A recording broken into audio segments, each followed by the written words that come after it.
ഗോക്കൾ എന്ന് പറഞ്ഞത് പണ്ടത്തെ സമ്പത്താണ്. ഗോക്കൾ പണ്ട് സമ്പത്ത്, ഒരാളുടെ സമ്പത്ത് എന്ന് പറഞ്ഞാൽ എത്ര പശുക്കളുണ്ട്, എത്ര ആടുകളുണ്ട് എന്നൊക്കെയാണ് കണക്ക്. അപ്പോൾ ആ ഭൗതികമായ സമ്പത്ത് കൊണ്ട് എല്ലാവർക്കും മംഗളമുണ്ടാകട്ടെ. പിന്നെ അതുപോലെ തന്നെ ഗോക്കളെ പോലെ തന്നെയുള്ള ഒരു കൂട്ടരാണ് ബ്രാഹ്മണര്. അതെങ്ങനെയാണ്?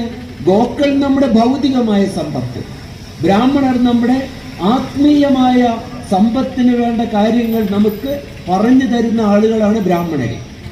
അവർക്ക് പശുക്കളായിട്ട് എന്താണ് സാദൃശ്യം എന്ന് ചോദിച്ചാൽ ഈ രണ്ടു കൂട്ടരും ഒരുപോലെ.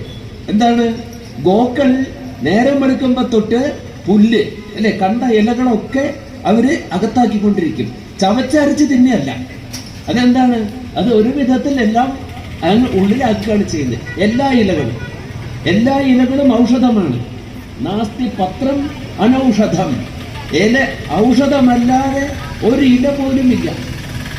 വിഷമയമായ ഇല പോലും ഔഷധമാണ്, ചെറിയ അളവിൽ ഔഷധമാണ്.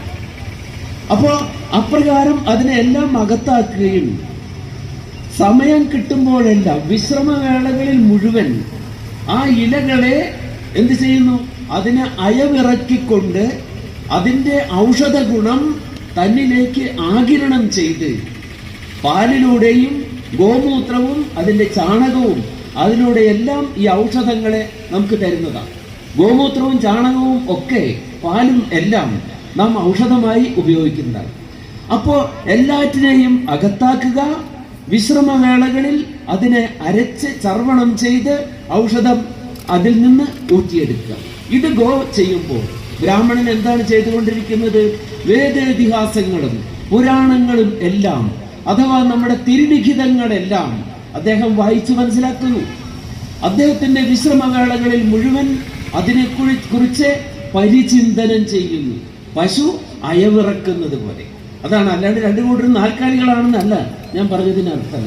അതിനെ അയവിറക്കിക്കൊണ്ട് അതിനെക്കുറിച്ച് പരിചിന്തനം ചെയ്തുകൊണ്ട് അതിൻ്റെ ശരിയായ അർത്ഥതലങ്ങൾ ഗ്രഹിച്ച് അത് നമുക്ക് പറഞ്ഞു തരും. എങ്ങനെ പറഞ്ഞു തരുന്നു? ബൃഹത്തായി പറഞ്ഞു തരുന്നു. ബൃംഹണം ചെയ്യുന്നത് കൊണ്ടാണ് ബ്രാഹ്മണൻ എന്നുള്ളത്. ബൃംഹണം ചെയ്യുന്നവനായതുകൊണ്ട്